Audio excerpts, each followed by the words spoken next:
ኪዳን ሐጌ መጽሐፍን ነው። አሁን በመግቢያ ላይ እንደተናገርኩት እግዚአብሔር እኛን የፈጠረበት ለኛ እድልና ዘመን የሰጠበትን ልብ እንድንል በተለይ ደግሞ አሁን ከቤተ እምነትም አንፃር የእግዚአብሔር ሥራ ላይ ትኩረት እንድናረግ በሁሉ አጥቢያዎች እንቅስቃሴ አለ። ለምን የጌታን ምጽአት አንዱ የምናፋጥንበት ታላቁን ተልእኮን ግብ ላይ ስናደርስ ነውና እዚህ ሐጌ ላይ የሚናገረው በእግዚአብሔር ነገር ላይ ትኩረት እንድናረግ ነው። የመልእክቴ ርዕስ የእግዚአብሔርን ሥራ ለመስራት እንትጋ የሚል እግዚአብሔር እያንዳንዳችን እንድንሰራው እንድናከናውነው የሰጠን ሥራ አለ። የእግዚአብሔር ሥራ ደግሞ የሚሰራው የእግዚአብሔር ሕዝብ ነው።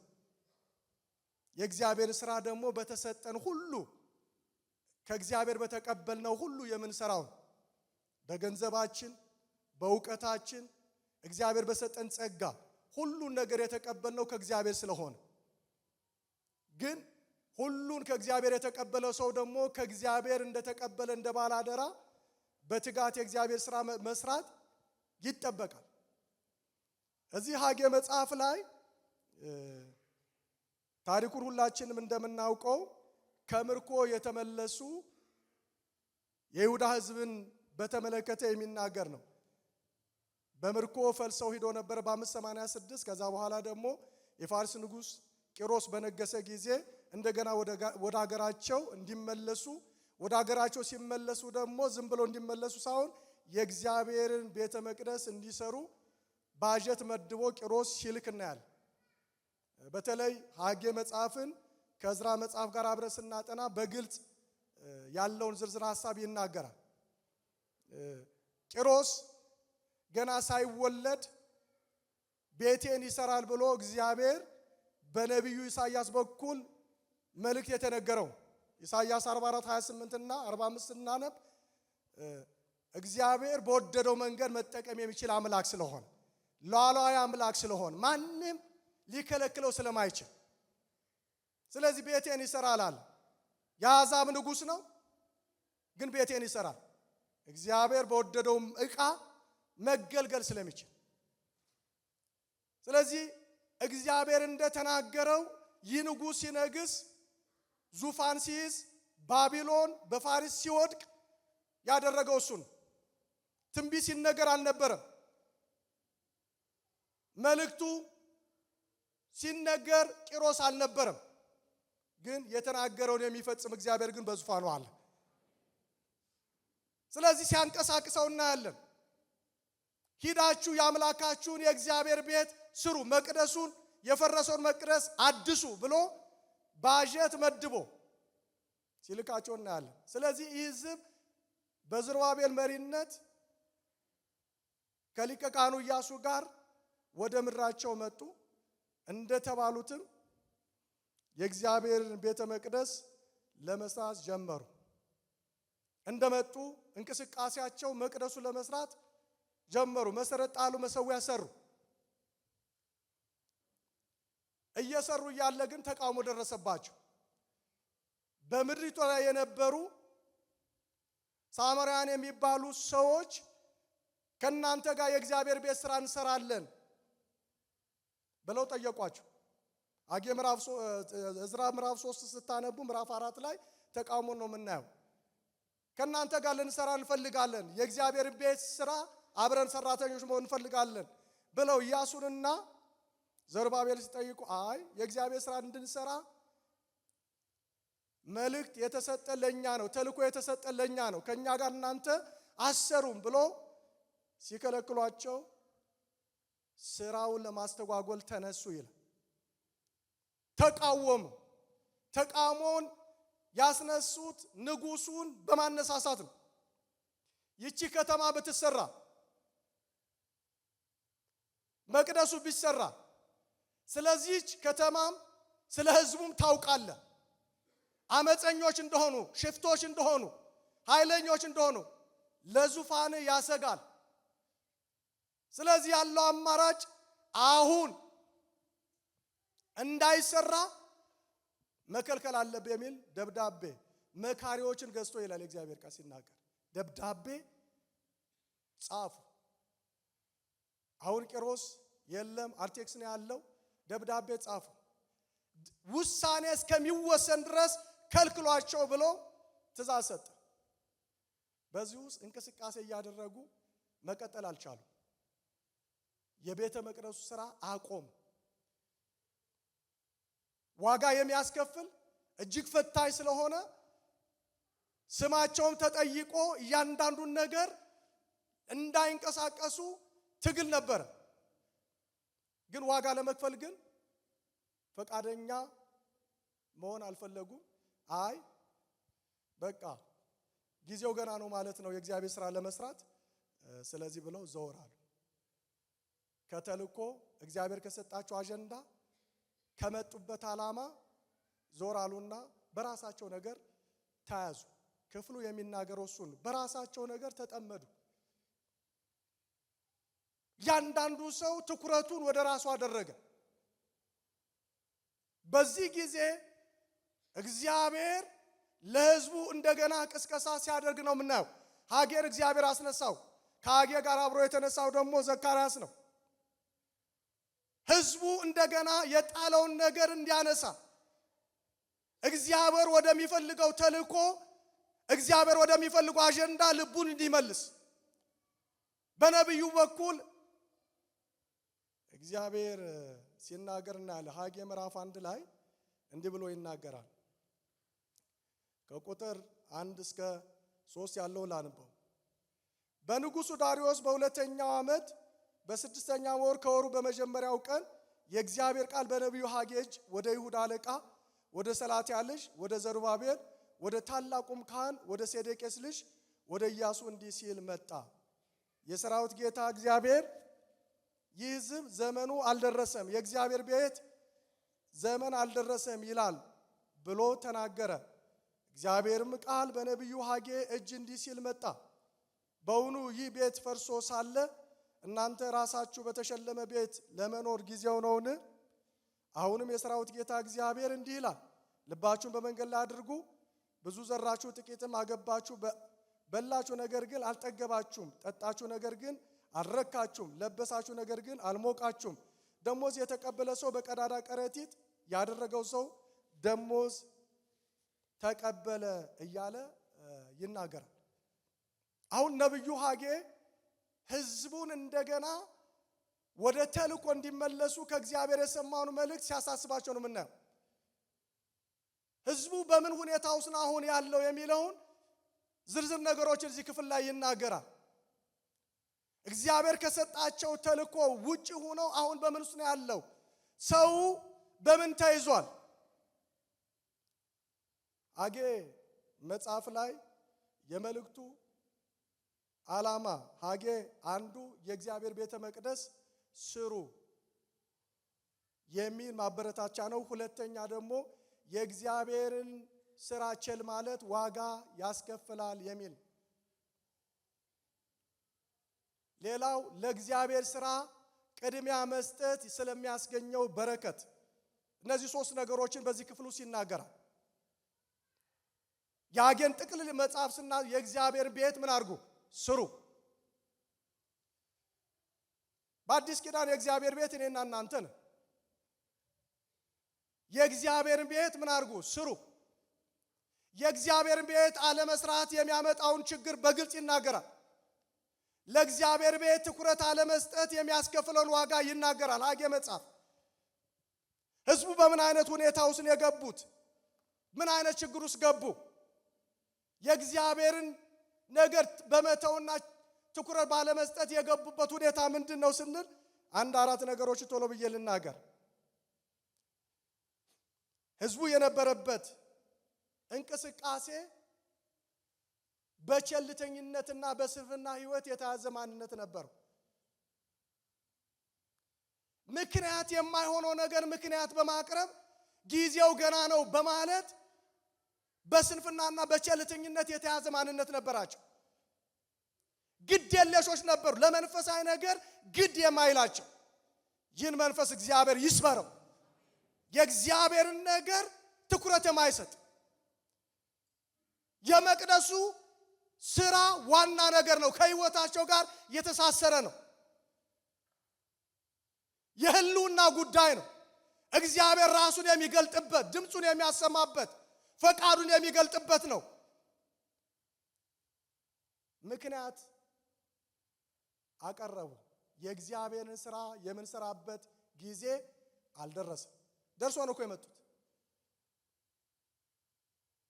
ስሩ ተብሎ ነው የመጡት።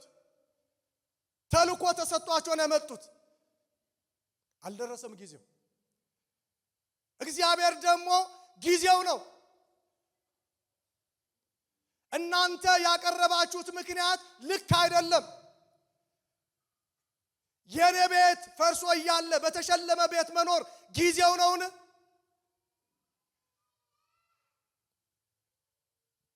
የቸልተኝነትን መንፈስ እግዚአብሔር ያንሳልን።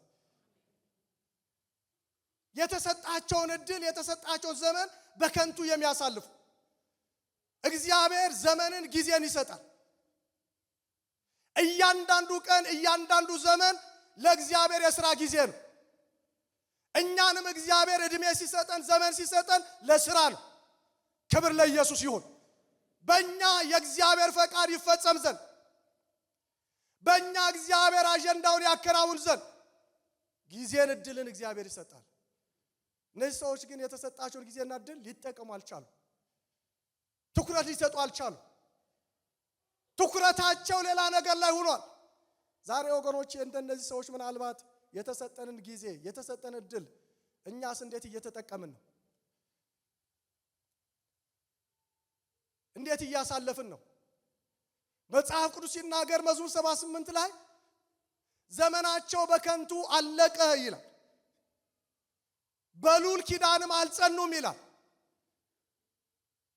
ዘመናችን በከንቱ አይለቅ። እግዚአብሔርን የሚያሳርፍ ሕይወት ይብዛልን። ዘመን ያልቃል። እድሜ በነበርንበት አይቀጥልም። አሁን ያለንበት ነገር ነገ ላይ በዛ ጉልበት አይደለም ይቀጥለው። በተፈጥሮ የምንገደብ በሁኔታዎች የምንገደብ ሰዎች ነን። የተሰጠንን እድል ግን ለእግዚአብሔር ክብር መጠቀም ይሆንልን። 16 ዓመት እነዚህ ሰዎች የተሰጣቸውን እድል በራሳቸው ከንቱ ነገር ላሳለፉ። ለ16 ዓመት የመቅደሱ ሥራ ተቋረጠ። ምክንያት ብዙ ነበረ የሚያቀርቡት። ዋጋ ለመክፈል አልፈለጉም። በራሳቸው ነገር ተጠመዱ። ቁጥር 9 ላይ ሲናገር እያንዳንዱ ሰው በራሱ ቤት ላይ ይሮጥ ነበር። ትኩረቱ የራሱ አጀንዳ፣ የራሱ ጉዳይ። ዛሬ እግዚአብሔር የራሳችን አጀንዳ ያስጥለን። በሱ አጀንዳ እግዚአብሔር ያንቀሳቅሰን። ሁሉም እናንተ እያንዳንዳችሁ በራሳችሁ ቤት ላይ ትሮጣላችሁ። ትኩረታቸው የራሳቸው ቤት ነው። የሚተጉት በሚያልፍ ነገር ላይ፣ ጊዜያዊ በሆነ ነገር ላይ፣ ዋናው ነገር ጥለው ዋና ባልሆነ ነገር ላይ ዘመንን እየጨረሱ ነው ያሉት። እግዚአብሔር በነብዩ በኩል ልክ አይደላችሁም እያለ ሲሞግታቸው እናያለን። ሰንካላ ምክንያት ሲያቀርቡ ልክ አይደለም። ቀን ሳለ መስራት ይሆነልን። ኢየሱስ ይመጣል። ለኛ ላማኞች አሁን ቀን ነው። ወንጌል የምንሰራበት፣ ትውልድን የምናስመልጥበት፣ የታሰረውን ነፃነት እንዲያገኝ የምናውጅበት ጊዜያችን ነው። አሁን ዘመን ነው። የተሰጠን እድል፣ ይህን እድል እንድንጠቀም እግዚአብሔር በመንፈሱ ይንካል። እንደ ማንኛውም ሰው እንድንኖር አይደለም ወገኖች። እናልፋለን፣ ግን ስራ ሰርተን ማለፍ ይሆነልን። እግዚአብሔርን አክብሮ ማለፍ ይሆነልን። እግዚአብሔር ልበኛ አርፎ ማለፍ ይሆነልን። ተጠመዱ በራሳችሁ። እግዚአብሔር ሲናገር ቁጥር 9 ላይ በራሳችሁ ነገር ተጠምዳችኋል፣ ትሮጣላችሁ። ሩጫቸው ግን ስኬት የለውም። ዋና ተጥሎ ስኬት አይኖርም። ትደክማላችሁ፣ የለም መቅበዝበዝ ብቻ። ለምን? ዋናው ነገር ተጥሏል። ሁለተኛ የሚናገረው ይህ ሕዝብ ያለበትን ሁኔታ እርካታ በማጣት መቅበዝበዛቸውን ይናገራል። ቁጥር 3 ላይ እንዲህ ብሎ ይናገራል። የእግዚአብሔር ቃል በነቢዩ በሐጌ እጅ እንዲህ ሲል መጣ። በእውኑ ይህ ቤት ፈርሶ ሳለ እናንተ ለራሳችሁ በተሸለመ ቤት ለመኖር ጊዜው ነውን? አሁንም የሠራዊት ጌታ እግዚአብሔር ልባችሁን በመንገድ ላይ አድርጉ። ብዙ ዘራችሁ፣ ጥቂት አገባችሁ። በላችሁ፣ ነገር ግን አልጠገባችሁም። ጠጣችሁ፣ ነገር ግን አልረካችሁም። ለበሳችሁ፣ ነገር ግን አልሞቃችሁም። ደሞዝ የተቀበለ ሰው በቀዳዳ ከረጢት ያደረገውን ዘንድ ደሞዙን ተቀበለ። እርካታ ማጣት፣ እረፍት የሌለው ኑሮ መኖር። ይሰራሉ፣ ይደክማሉ፣ ይሮጣሉ፣ ጠብ የሚል ነገር የለም። ብዙ ነገር ተስፋ ያደርጋሉ፣ ግን ባዶ ነው። ብዙ ነገር ተስፋ አደረጋችሁ፣ ስኬት ፈለጋችሁ፣ ግን አልተሳካላችሁ። ትጋቱ አለ፣ ጥረቱ አለ፣ ሩጫው አለ፣ ግን ውጤት የለም። የውጤቱ ባለቤት እግዚአብሔር ነው። ከሱ ጋር የሚያከማች ያተርፋል። ሩጫ ከእግዚአብሔር ጋር ሲሆን፣ ጉዞ ከእግዚአብሔር ጋር ሲሆን ኪሳራ አይደለም ያለው። ስለዚህ እርካታ አጡ። ይለብሳሉ፣ አይሞቃቸውም። ይበላሉ፣ አይጠግቡም። ገንዘብ ይሰበስባሉ፣ ይበተንባቸዋል። ዛሬ እግዚአብሔር ያንቃል። ወገኖቼ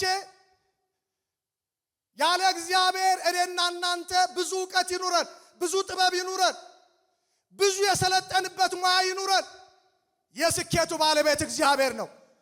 የክንውን ባለቤት እግዚአብሔር ነው። ያለዛ ግን ኪሳራ ነው ያለው። ኃያል በኃይሉ ምንም ሊያደርግ አይችልም። ጠቢብ በጥበቡ ምንም ሊያደርግ አይችልም። የጥበብ ምንጭ ሁሉ እግዚአብሔር ግን መከናወን ይሰጣል። ስለዚህ እግዚአብሔር እረፍት አጣችኋል ይላችኋል። እረፍት አጥተዋል። በችግር ውስጥ ገቡ፣ ይቅበዘበዛሉ፣ ብዙ ነገር ይፈልጋሉ፣ ክንውን ግን የለም። መጽሐፍ ቅዱስ ሲናገር ሁለተኛ ዜና 26 ላይ ኦዛን በነገሰ ጊዜ ዙፋን ባገኘ ጊዜ ልብ አደረገ ይላል። እግዚአብሔርን ለመፈለግ ልቡን አቀና። እግዚአብሔርም ክንውንን ሰጠው። እግዚአብሔር ሲቀድም ክንውን አለ። የእግዚአብሔር ነገር ስናስቀድም እግዚአብሔር መንገዳችን ያቀናል። ኦዛን ብቻ አይደለም፣ ሕዝቅያስም ዙፋን ሲያገኝ ያስቀደመው የእግዚአብሔር ነገር ነው። ዛሬ በኢየሱስ የእግዚአብሔር ነገር ማስቀደም ይሆንልን። ጸጸት የሌለበት፣ ቁጭት የሌለበት፣ ነገ ላይ የማናፍርበት በእግዚአብሔር ዘንድ የሚያሸልመን እሱ ነው። ክንውን በሩጫ አይገኝም፣ በጥረት አይገኝም። ነገሮችን ሁሉ የሚያሳካ እግዚአብሔር ነው። ከእግዚአብሔር ጋር መሮጥ ይሆንልን። ሶስተኛው እነዚህ ሰዎች ያለባቸው ችግሩ በምን ምክንያት እንደመጣ የማያስተውሉ። ከዚህ አዚም እግዚአብሔር ይጠብቃል። በድርቅ እየተመቱ በኪሳራው ሲያሉ በችግሩ ጋር ይቀጥላሉ።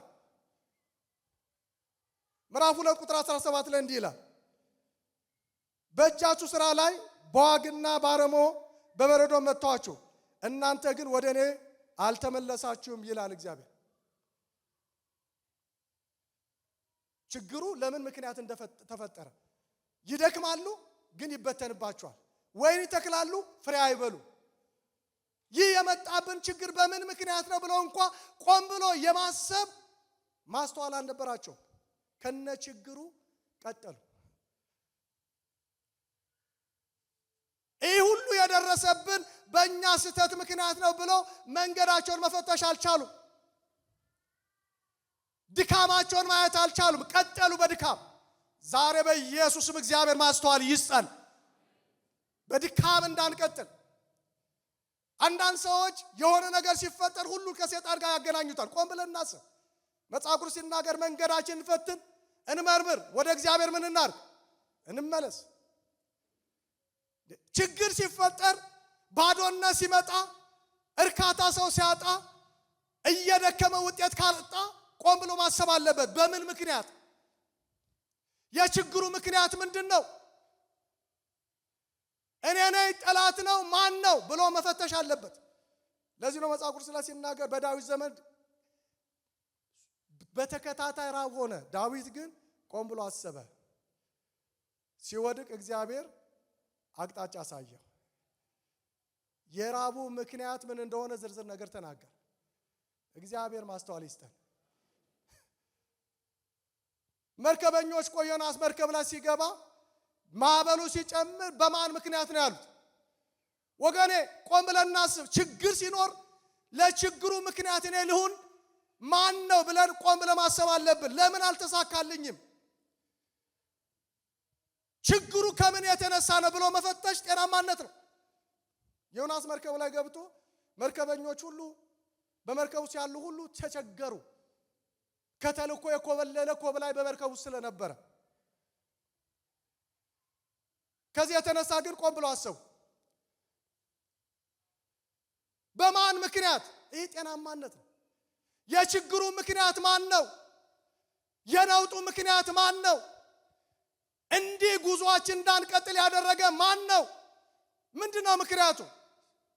ያው እንደ ምሪት የሚጠቀሙት ዕጣ ስለነበረ ዕጣ ሲጣጣሉ በዮናስ ስለወደቀ ዮናስ በሰላም ኮብልሎ ከእግዚአብሔር አጀንዳ ፊቱን አዙሮ ተኝቷል። ይህን መንፈስ እግዚአብሔር ይስበረው። ይህ የሰላም እንቅልፍ አይደለም፣ የጥፋት እንቅልፍ ነው። ከእግዚአብሔር አጀንዳ ከእግዚአብሔር ፈቃድ ኮብልሎ ልክ ባልሆነ ነገር ውስጥ መኖር ጤናማነት አይደለም። አገር ወዴት ነው? ስራ ምንድነው ብለው ሲጠይቁት ዕብራዊ ነኝ፣ ስራዬም እግዚአብሔር ማምለክ ነው። በሱ ምክንያት ነውጡ እንደመጣ ለዩ። ነውጡ ጸጥ አለ። ስለዚህ ነውጡ የሚቆመው በእኔ ምክንያት ነው። ነውጡን ያስነሳው ራሱ እግዚአብሔር ስለሆነ ይብሱን ሁሉ ባህሩን ሁሉ የሚቆጣጠር እሱ ስለሆነ እኔን ወደ ባህር ስትጥሉ ነውጡ ይቆማል። አለዛ ግን አይቆምም። ጭነቱን እኮ እያራገፉ ነው። ችግሩን ነቅሰን የምናወጣበት መንፈስ እግዚአብሔር ይስጣል። ከነ ችግራችን እየቀጠልን የጥፋት ልጆች ከመሆን እግዚአብሔር ይጠብቃል። አንዳንድ ሰው ችግር አለበት ከነ ችግሩ ይቀጥላል። እግዚአብሔር እድል ሲሰጠው የተሰጠውን እድል ይቀልድበታል። ይህን መንፈስ እግዚአብሔር ከኛ ላይ ይምታው። ወገኖች የምንቀልድበት አይደለም። የንስሐ ጊዜ እድል ሰጠዋት ይላል ስለ ኤልዛቤል ሲናገር ራእይ ላይ ግን አልተጠቀመች። በአልጋ ላይ ጥላት አለዋል። እናስተውል ይሆን? ችግሩ ሲፈጠር ቆም ብለን መንገዳችን ፈትሽ ይሆን? ኑሯችን ፈትሽ ይሆን? እነዚህ ሰዎች ዝም ብለው ይጓዛሉ ከነ ችግራቸው። እግዚአብሔር እድል ሲሰጥ ከዛሬ ነገ ይመለሳል እያለ ሲታገስ ቀጠሉ። ድርቅ በምድሪቱ ላይ ሆነ ቀጠሉ። ረሃብን እግዚአብሔር ጠራ። ያሰቡት ሁሉ ሊሆን አልቻለም። እንደዛ ሆኖ ግን ቀጠሉ። እግዚአብሔር ሲናገር እዚህ ጋር ይህን ሁሉ ዋግ መታውበት፣ እርግማን ውስጥ ገብተው ስኬት አጥተው ግን አልተመለሱ። አሞጽ ላይ ይናገራል ይህን ሁሉ አደረጉ፣ እናንተ ግን ምን አላደረጋችሁ? አልተመለሳችሁ። ዛሬ ወደ ተልእኮ ወደ እግዚአብሔር ሐሳብ ወደ ፈቃዱ መመለስ ይሆነልን።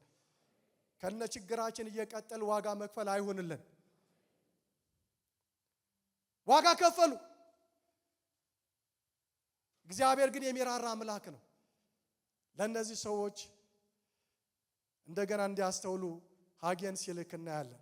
ወገኖቼ በረከታችን የከለከለ ስኬታችን የከለከለ ምን ይሆን?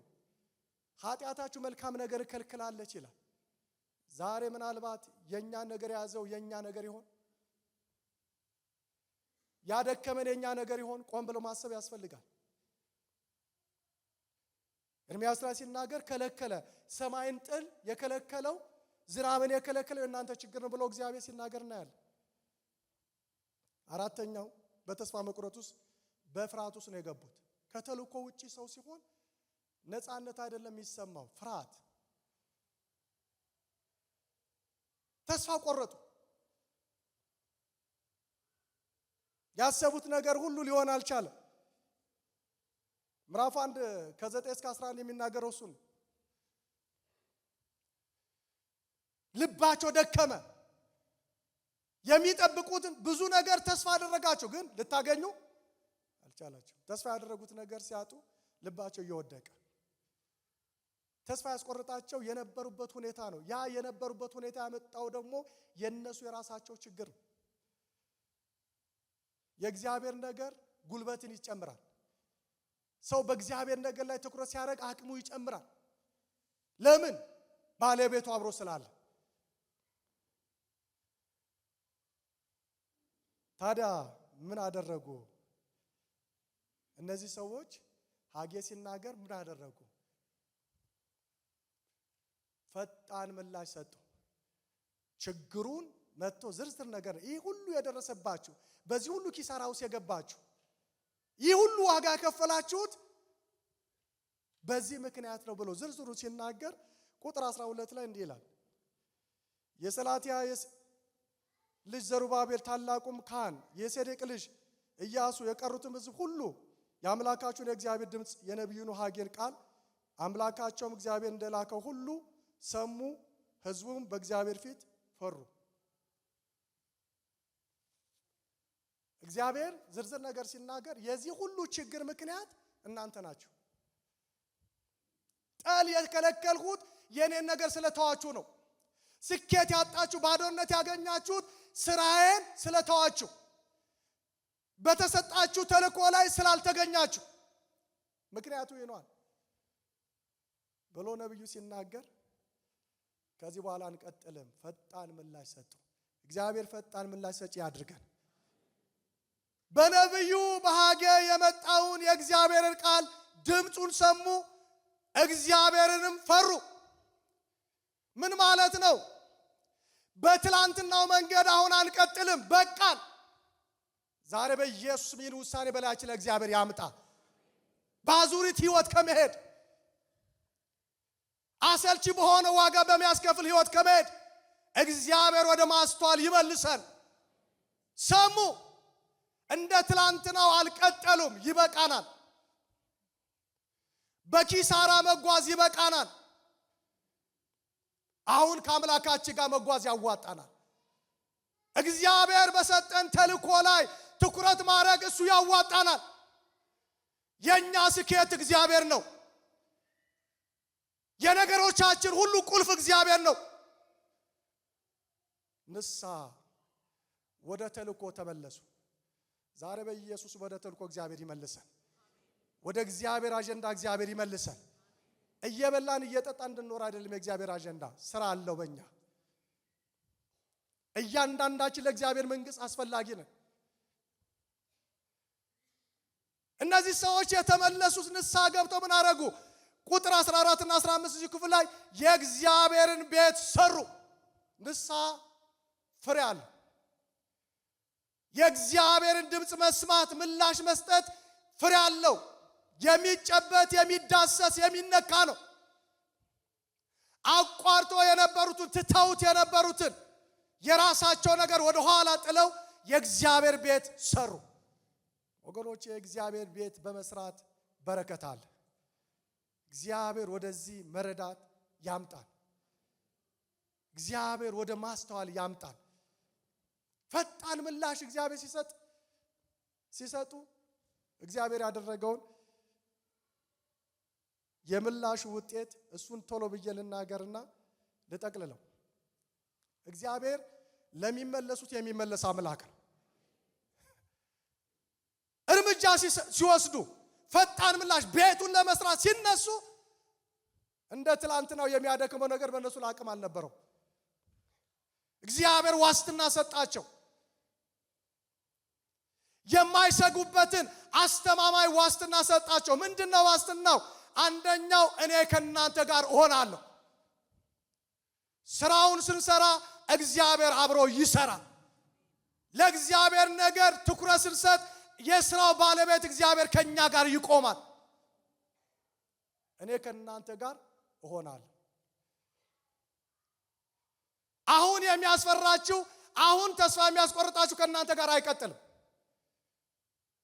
ከናንተ ጋር እሆናለሁ። እግዚአብሔር አብሮት ያለው ሰው እየበረታ ይሄዳል። እግዚአብሔር አብሮት ያለው ሰው ያለ ስጋት ይኖራል። ከናንተ ጋር ሆናል። ምክንያቱም የእግዚአብሔር ቃል ሲናገር እግዚአብሔር ከዮሴፍ ጋር ነበረ፣ የሚሰራውን ምን አለገረን አከናወነለት። እግዚአብሔር አብሮ ካለ ክንውን አለ። ብቻ እግዚአብሔር ከኛ ጋር ይሆን። በምንንቀሳቀሰው በመናረገው ነገር ብቻ አብሮነቱ ከኛ ጋር ይሁን እንጂ እግዚአብሔር መንገዳችን ያቀናል። እግዚአብሔር ጉልበትን ይጨምራል። ብርታታችን እግዚአብሔር ነው። ወገኖቼ ከሚያደክመን ከሚያታክተን ነገር ወጥተን ወደ እግዚአብሔር ነገር ትኩረት እናደርግ። እግዚአብሔር አቅማችን ይጨምራል። ባቆቆ እንደዛ ነው ያለው። ሳየው ይሄ ሁሉ ያለው ነገር ቢጠፋ ያለ ስጋት እኖራለሁ። ጌታ እግዚአብሔር ኃይሌ ነው። ለኔና ለእናንተ ኃይላችን እግዚአብሔር ነው።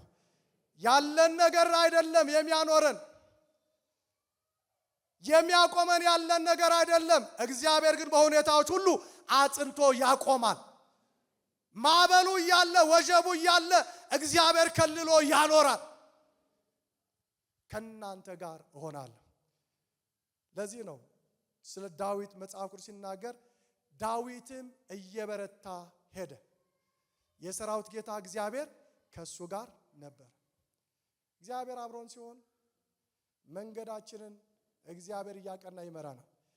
አንዱ እግዚአብሔር ፈጣን ምላሽ ሲሰጡ ተስፋ ይገባላችሁ፣ እኔ ከናንተ ጋር እሆናለሁ፣ አብሬያችሁ እሆናለሁ። ወገኖቼ ወንጌል ሲሰራ እግዚአብሔር አብሮ ይሆናል። ማቴዎስ ምዕራፍ 28 ላይ ሲናገር ጌታ ኢየሱስ ሁል ጊዜ እኔ ከማን ጋር ስታምታቱ ከናንተ ጋር አላለም። በአመጽ መንገድ ሲሄዱ ከናንተ ጋር አላለም። ተልእኮ ላይ ስትሆኑ ከናንተ ጋር እሆናለሁ። ከኔ ጋር ስትሆኑ በኔ አጀንዳው ስትሆኑ ያለ ስጋት ትሰራላችሁ። ዋስትናን የሰጣችሁ ለደቀ መዛሙርቱ እስከ ዓለም ፍጻሜ ድረስ። ስለዚህ አብሮ ሆነኩ። አብሮነቱን አሳያቸው። እስር ቤት አላቆማቸው። የእስር ቤትን በር ሳይሰብር በታምራት እግዚአብሔር እያወጣ ያሰብካቸው ነበር። ያ ጌታ ዛሬ በዙፋኑ አለ፣ ብቻውን ታምራት የሚያደርግ ወንጌል እየሰበኩ እስር ቤት ውስጣቸው ያለውን ግለት አላበረደውም። ለምን?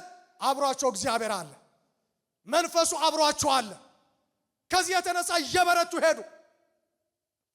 የሕይወትን ቃል እየሰበኩ ወገኖች፣ ዛሬ የሕይወትን ቃል በመናገር ስንተጋ እግዚአብሔር አብሮ ይሰራል። ስሙን በማክበር ቃሉን በመልእክት በማጽናት ጌታ ይሰራል።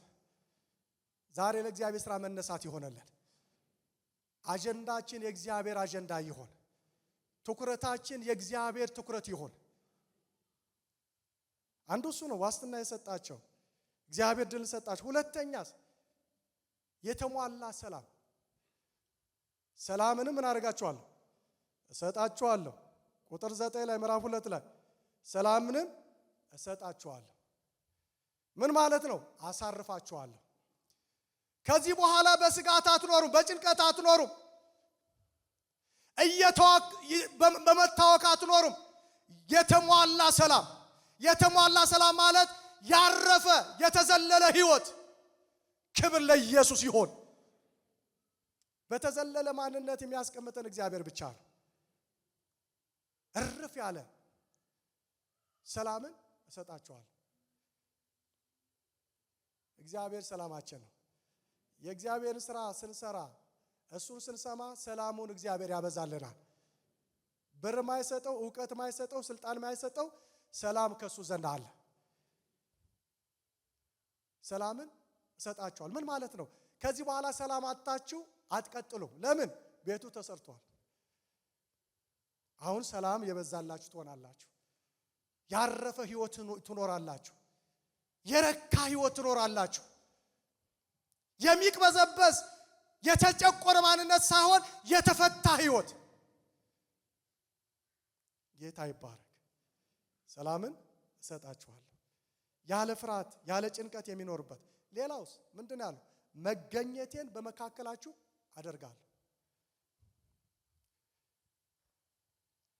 የእግዚአብሔር መገኘት ለነገሮቻችን ሁሉ መልስ ነው።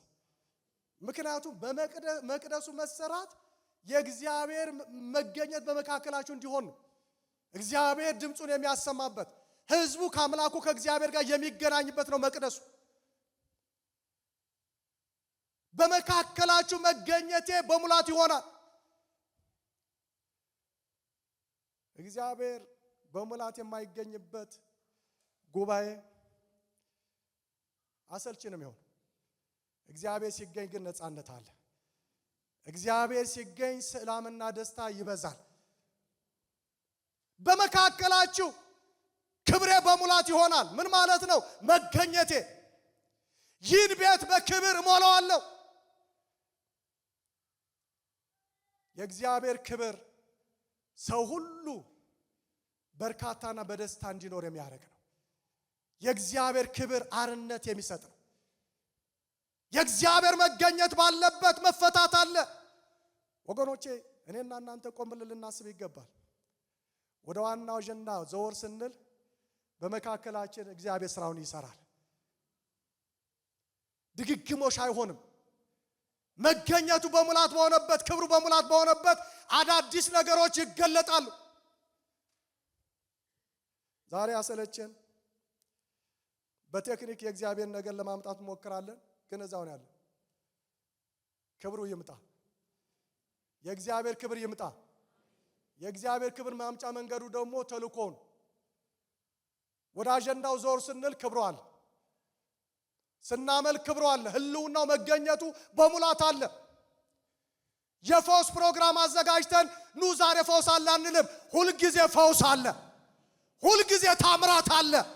ሁልጊዜ ነፃነት አለ። ክብር ለኢየሱስ ይሁን። ቤቱን እግዚአብሔር በክብር ይሙላው። ዛሬ የሞላውን ሸቀጥ እግዚአብሔር ጠርጎ ያውጣው። ቤቱን የሞላ ያደከመ ብዙ ነገር አለ።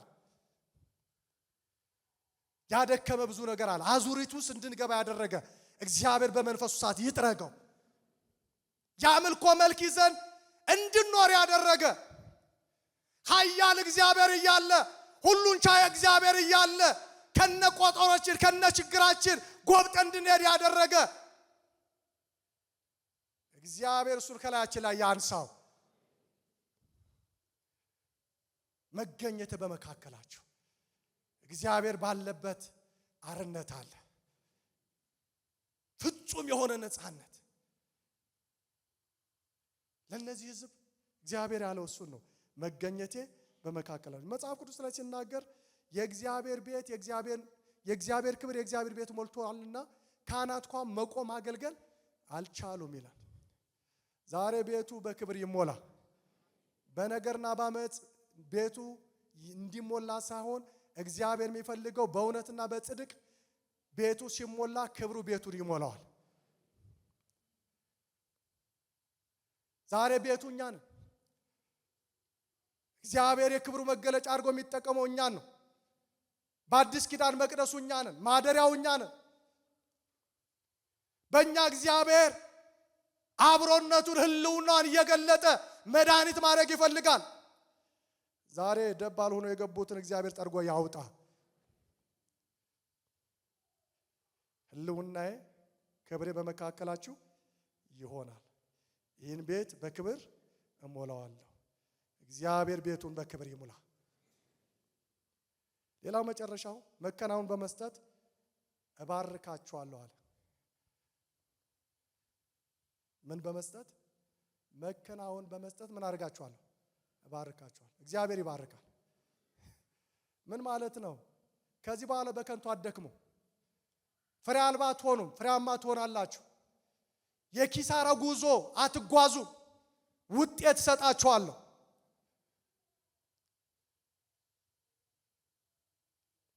ምዕራፍ 2 ቁጥር 15 እና 16 ላንበው። ከዛ ቁጥር 19 አሁንም ድንጋይ በድንጋይ ላይ እግዚአብሔር መቅደስ ሳይነባበር ከዛሬ ጀምሮ ራሳችሁ ወዳለፈው ዘመን ልብ አድርጉ። በዚያን ዘመን ሁሉ ሰው 20 መስፈሪያ ወዳለበት ምርት መጣ ጊዜ የተገኘው 10 መስፈሪያ ብቻ ነው። 50 ማድጋ ይቀዳ ዘንድ ወደ መጥመቂያው በመጣ ጊዜ የተገኘው 20 ብቻ ነው። ቁጥር 18 ላይ ከዛሬው ከ9ኛው ወር ከ24ኛው ቀን ጀምሮ የሚመጣው ዘመን ልብ አድርጉ። የእግዚአብሔር መቅደስ መሰረት ከተተከለበት ቀን ጀምሮ ልብ አድርጉ። ዘር በጎተራ ገና ይኖራልን? ወይንስ በለስ ሮማን ያፈራልን? አላፈሩ። ከዚህ ቀን ጀምሮ እባርካቸዋለሁ። ወደ ኋላ ያለውን ያሳስባቸውና አሁን ግን ትኩረታችሁን ቅድሚያ ለኔ ነገር ሰጣችኋልና ኪሳራ ሳይሆን ክንውን ይሆናል። ከዚህ ቀን ጀምሮ ምን አደርጋችኋለሁ? እባርካችኋለሁ። ምን ማለት ነው? እግዚአብሔር እያለ ያለው የትላንትናው ነገር አድካሚ ነገር አታዩ። በኑሯችሁ በህይወታችሁ ላይ አዲስ ነገር ይሆናል። ከዚህ በኋላ ጭንገፋ አይሆንም፣ ኪሳራ አይሆንም፣ ለውጥ ይሆናል። ሁኔታዎች ሁሉ ይቀየራሉ። እግዚአብሔር ሁኔታን ይቀይራል። ትላንት የነበረው ሁኔታ አሁን አታዩትም። ከዚህ ቀን ጀምሮ የትላንትና ሁኔታ የምታዩበት ጊዜ ሳይሆን ከዚህ በኋላ ለውጥን ታያላችሁ። ወገኖች፣ እግዚአብሔር ለውጥን ያደርጋል። እግዚአብሔር ሁሉን ያድሳል። እንደ ጎተራ ምንድን ነው የምናስበው? አሁን ባለንበት ነገር መቀጠል? አሁን ያለንበት ነገር ተመችቶናል? ከነ ችግራችን ከነ ስተታችን ኖርማል ሆኖብናል? እሱ አስቸጋሪ ነው። እግዚአብሔር አዲስ ነገር አለው። አዲስ ነገር ለማየት አቅጣጫ መቀየር ይሆነልን። እነዚህ ሰዎች ወደ ተልእኮ ወደ አጀንዳው ፊታቸውን ሲያዞሩ እግዚአብሔር ደግሞ እጁን ዘረጋ። ዛሬ ወገኔ እጁን እግዚአብሔር በህይወት ላይ በኑሮ ላይ ይዘረጋል። ያደከመን ያታከተን አንስቶ በሱ በሆነው ነገር ሊባርክ እግዚአብሔር እጁን ይዘረጋል። ከዚህ ቀን ጀምሮ እባርካችኋል። ድካም አይሆንም፣ ስጋት አይሆንም። ኢየሱስ ያድናል። ኢየሱስ ያድናል። ወገኔ መንቃት ይሁንልን። ያለ ስጋት ለመኖር በእግዚአብሔር በሆነው ነገር ላይ ልባችን እናድርግ። እግዚአብሔር እጁን ያንቀሳቅሳል። ወደ ማስተዋል እግዚአብሔር ይመልሳል። ተልኳችን ወንጌል ነው። እኛ ግን የተሰቀለውን ኢየሱስን እንሰብካለን። እሱ ሁሉን አዲስ ያደርጋል። ወደ ወንጌል ዘወር ስንል እግዚአብሔር ታምራትን ያደርጋል። አጀንዳችን ወንጌል ይሁን። ሌላ አጀንዳ ከእጃችን ለእግዚአብሔር ይውሰደው። አሰልችና ድካም የሆነው ነገር ዛሬ ከህይወታችን ለእግዚአብሔር ይውሰደው። አያከብረንም፣ አይጠቅመንም። የእግዚአብሔር ነገር ግን ያከብረናል፣ ይጠቅመናል። ዛሬ ቆም ብለን እንዴት እየኖር እንደሆነ እናስብ። ብዙ ነገራችንን ተስፋ አድርገን ብዙ ነገር አጥተን ከሆነ ቆም ብለን እናስብ። እግዚአብሔር የሰጠንን እድል፣ እግዚአብሔር የሰጠንን ዘመን በማስተዋል እንጠቀምበት። እግዚአብሔር ጊዜና እድል ይሰጣል። ዋናው ነገር ዋና ይሁን። ለእግዚአብሔር ነገር ቅድሚያ እንስጥ። እግዚአብሔር የቤተ ክርስቲያን አባል ብቻ እንድንሆን አልጠራንም። ለስራ እግዚአብሔር ጠርቶናል። ለተልእኮ እግዚአብሔር ጠርቶናል። የሱን ስራ ከሱ ጋር እንድንሰራ እግዚአብሔር ጠርቶናል። በምን ባለን ነገር። አሁን ስለ ሚሽን ቅድም እየተነገረ ነበር። ባለን ነገር እኔ ባለር ገንዘቤ ይሄዳል። በእውቀት በገንዘባችን የእግዚአብሔር ስራ አንድ አይነት ስራ አይደለም እንሰራው። ስራው ልዩ ልዩ ነው። ስራው ልዩ ልዩ ይሁን እንጂ የምናከብረው ጌታ ግን አንድ ነው። ይህን ስናደርግ እግዚአብሔር ደስ ይሰኛል። እግዚአብሔር ይከብራል።